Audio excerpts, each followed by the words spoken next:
అంటే all departments లో ఉన్నటువంటి అవుట్ సోర్సింగ్ ఎంప్లాయీస్ ఎవరైతే ఉన్నారో వాళ్ళందరినీ కూడా గొడుగు కింద తీసుకొస్తున్నామని చెప్పి ఆప్కోర్స్ పెట్టారు.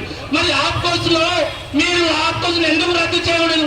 మరి మీరేదైతే పాదయాత్రలో జగన్మోహన్ రెడ్డి గారు చెప్పారు, మరి ఆ రోజు ఆప్కోర్స్ పెట్టారు.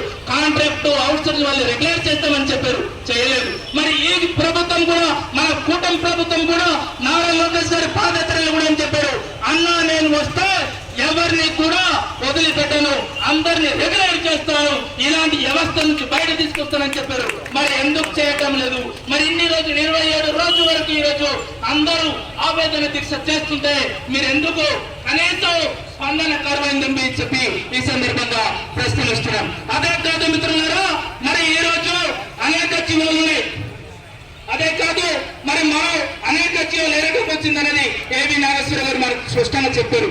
సో ఇప్పటికైనా మిత్రులారా, మనకు కూడా ఒక నిర్దిష్టమైనటువంటి లక్ష్యం ఉండాలి, మనకు ఒక ఐక్యత ఉండాలి. ఇప్పటి వరకు మనకేంటంటే విభజించు పాలించు అనేటువంటి ధోరణి ఉండింది, కానీ ఈ రోజు అనిపించింది విభజించు పాలించు కాదు, మనమంతా కూడా ఒకే గొడుగు కింద ఉన్నాం, మనమంతా కూడా సిఆర్టీ సాధించుకోబోతున్నామని చెప్పి ఈ సందర్భంగా తెలియజేస్తున్నాం. మరి ఇవన్నీ కూడా పోరాట ఫలితంగానే వస్తుంది. మనం పోరాట పోయేదేం లేదు, బానిస సంఖ్యలు తప్ప, ఈ గురుకులం బానిస ఉద్యోగం తప్ప.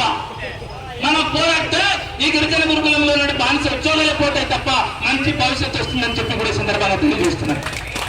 మరి ఈ చిన్న అవకాశం ఇచ్చినటువంటి మీకు అందరికీ కూడా మరి పేరు పేరున చేతులు జోడించి నమస్కారం తెలియజేస్తూ ముగిస్తున్నాం.